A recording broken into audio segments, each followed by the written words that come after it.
Hello बच्चों, आज इस वीडियो में मैं आपको बताने वाला हूँ कि पावर ऑफ लेंस क्या होता है। तो एक्चुअली पावर ऑफ लेंस जो होता है वो लेंस की एबिलिटी होती है। इनफैक्ट अगर अपन बोले ना कि power of any optical system, तो power of any optical system is its ability to converge the incident rays which are falling on it. यानी किसी भी ऑप्टिकल सिस्टम, यानी अगर लेंस ही क्यों ना हो, उस पर जो भी इंसिडेंट रे गिरेगी उसको कन्वर्ज करने की एबिलिटी जो है उसको पावर कहेंगे। तो पहले मैं आपको पावर का फॉर्मूला डिराइव करके दिखा रहा हूँ, फिर मैं आपको इसका फिजिकल मीनिंग समझाऊंगा कि कंपेयर करके बताऊंगा कि किस लेंस की पावर ज़्यादा है, किसकी पावर कम है। ठीक है, तो सबसे पहले फॉर्मूला डिराइव करते हैं। तो आप देख सकते हो दो केसेस, केस ए और केस बी।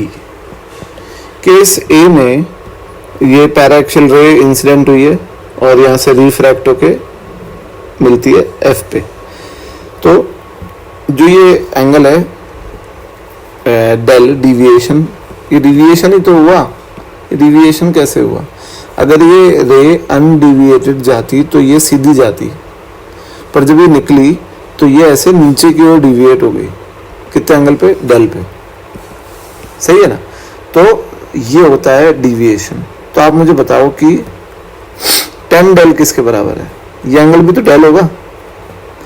तो 10 डेल किसके बराबर है? 10 डेल है h अपॉन ये दूरी f, h अपॉन f, है ना? और छोटे एंगल्स के लिए ये ऑलमोस्ट डेल के बराबर है। तो बेटा जो पावर होती है ना, मैथमेटिकली पावर जो होती है उसको P से अपन डिनोट करते हैं, और मैथमेटिकली पावर होती है del upon h, del upon h which is 1/f, 1/f। सही है? तो जो पावर ऑफ लेंस होती है ना, ये तो 10 डेल अपॉन एच अगर एंगल बड़ा है और एंगल छोटा है तो डेल अपॉन एच। तो power of lens is equal to 1/फोकल लेंथ ऑफ लेंस, है ना? और आप ये भी सोचो कि जो कॉन्केव लेंस होता है वो डाइवर्जिंग लेंस होता है, इसलिए तो उसकी पावर नेगेटिव होती है, क्योंकि पावर जो है वो एबिलिटी होती है रेस को कन्वर्ज करने की, और कॉन्केव लेंस करता है डाइवर्ज, इसलिए उसकी पावर नेगेटिव, और कॉन्वेक्स लेंस की पावर पॉजिटिव, क्योंकि वो कन्वर्ज ही करता है। सही है ना बात? तो ये पावर ऑफ लेंस हो गया 1/फोकल लेंथ। अब अगर बच्चे बोलते हैं कि सर आपने तो पैराएक्सियल रे लिया है, पर अगर ऑब्जेक्ट फाइनाइट डिस्टेंस पे हो, तो वो केस भी मैंने बनाया है। तो आपको दिख रहा है इस ट्रायंगल में, जो ट्रायंगल बन रहा है, इस ट्रायंगल में जो है कि del is exterior angle of this triangle. तो डेल किसके बराबर? Alpha plus beta. जानते हो आप ये प्रॉपर्टी कि ट्रायंगल में एक्सटीरियर एंगल जो होता है वो सम ऑफ अपोजिट इंटीरियर एंगल्स के बराबर होता है। सही है ना? तो अच्छा, 10 डेल किसके बराबर? ऑलमोस्ट, अच्छा डेल के फॉर स्मॉल एंगल्स। 10 अल्फा किसके बराबर? ऑलमोस्ट अल्फा के। और 10 बीटा किसके बराबर? ऑलमोस्ट बीटा के। क्लियर है? तो आप ये बोलो इसको कि डेल, अच्छा 10 डेल जो है del is also equal to 10 alpha plus 10 beta. अब ये बता दो कि 10 अल्फा किसके बराबर है? 10 अल्फा है इस ट्रायंगल से h अपॉन u। दिख रहा है आपको? ट्रायंगल है h upon u, h upon u, h upon u। Clear है? तो h अपॉन u जो है ये तो 10 अल्फा। 10 बीटा किसके बराबर? 10 बीटा इज इक्वल टू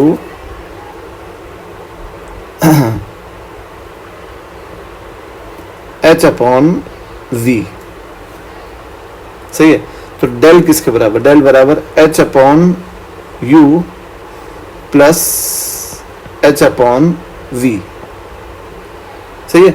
अब आप एक बात सोचो, साइन कन्वेंशन सोचो कि जो u है इसको आपने, ये जो u है इसको आपने पोल से उल्टा नापा है ना, तो पोल से उल्टा नापा है तो इसको आप साइन कन्वेंशन के हिसाब से रखोगे तो यहाँ पे माइनस आएगा क्योंकि u नेगेटिव है।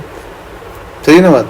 और जो ये v है इसको आपने आगे ही नापा है तो यहाँ पे एक माइनस और आ जाएगा, तो डेल हो जाएगा h common 1/v minus 1/u। और 1/v माइनस 1/u क्या होता है? 1/f। तो डेल आ गया h अपॉन f। और जो पावर हो गई, पावर होती है डेल अपॉन h, तो डेल अपॉन h किसके बराबर हो गया? डेल अपॉन h हो गया 1/f।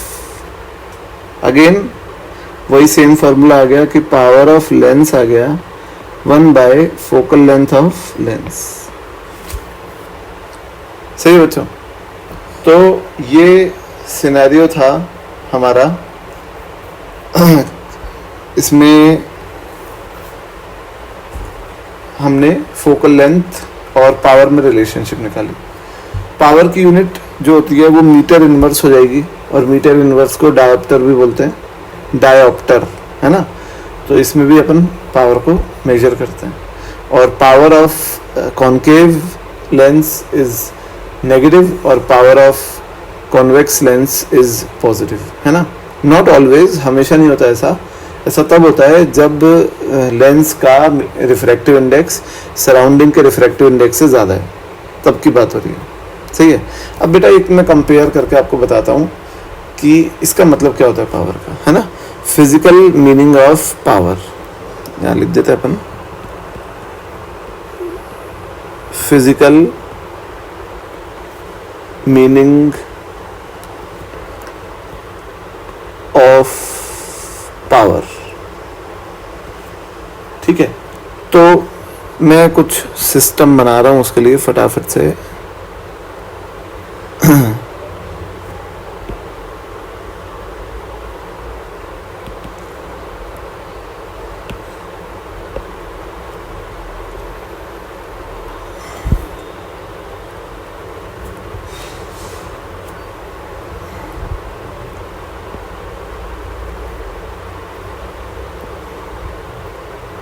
ये बेटा दो लेंस है ना।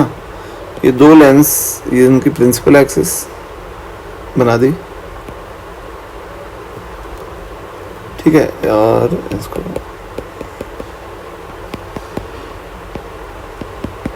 ठीक है, ये दो लेंस पे अपन ने इंसिडेंट रे लाए। ठीक है। और ये इंसिडेंट रे इसमें तो यहां मिली,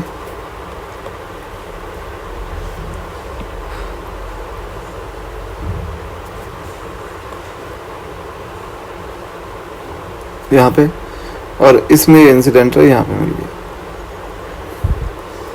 यानी ये जो डिस्टेंस है ये f1 है, और ये जो डिस्टेंस है ये f2 है, और आपको दिख रहा है कि f1 is greater than f2। तो बेटा पावर किसकी ज्यादा होगी? पावर उस लेंस की ज्यादा होगी जिसने अपने पोल के पास में ही कन्वर्ज कर दिया रेस को। तो पोल के पास में कन्वर्ज किसने किया है? सेकंड वाले लेंस ने। तो ऑब्वियसली पावर जो है वो P2 P1 से बड़ी होगी, क्योंकि पावर का मैथमेटिकल फॉर्म भी यही बोलता है कि 1/f होता है। तो जिसकी फोकल लेंथ छोटी उसकी पावर बड़ी है। और बाकी तो डायग्राम से आएगा समझ कि सेकंड जो लेंस है ये वाला, इसकी पावर ज़्यादा है क्योंकि इसने अपने पास में ही रेस को कन्वर्ज कर दिया। पर अगर मान लो कई बार ऐसा कन्फ्यूजन भी होता है बच्चों को कि अगर रेज इन्फिनिटी से नहीं आ रही हो तो क्या होगा, होता है ना, यही सोच रहे होगे अभी। तो मान लो रेज इन्फिनिटी से नहीं आ रही, मान लो लेट्स सपोज सिचुएशन बनाते हैं।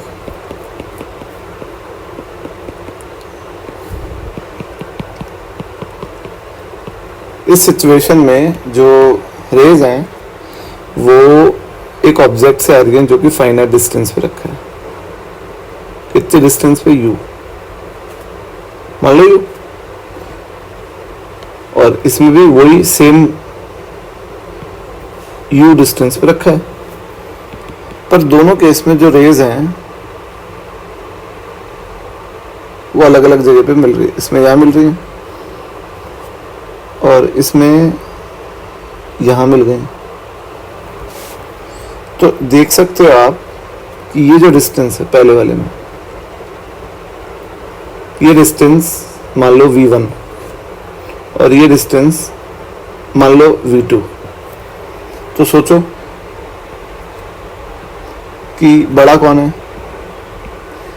v1 is greater than v2, clear है? और अगर v1 v2 से बड़ा है तो वही सिंपल सी वही बात है कि जिसने रेस फाइनल इमेज को अपने पास में बनाया, कन्वर्ज किया रेस को अपने पास में, है ना, वो जो लेंस है उसकी पावर ज्यादा होगी। तो इसीलिए P2 is again greater than P1। यानी अगर ऑब्जेक्ट सेम डिस्टेंस पे हो, सेम फाइनाइट डिस्टेंस पे हो लेंस से, कन्वर्जिंग लेंस से, और एक केस में लेंस ने इमेज को खुद से पास बनाया और एक में दूर बनाया, तो जिसने पास बनाया है उसकी कन्वर्जिंग पावर, ऑब्वियसली पावर ज़्यादा है। तो बेटा ये तरीके से आप कंपेयर कर सकते हो इसको। तो अब अगले टॉपिक में मिलते हैं अपन, जिसमें अपन लेके आएंगे, मैं आपके सामने लेके आऊँगा combination of lenses. Thank you.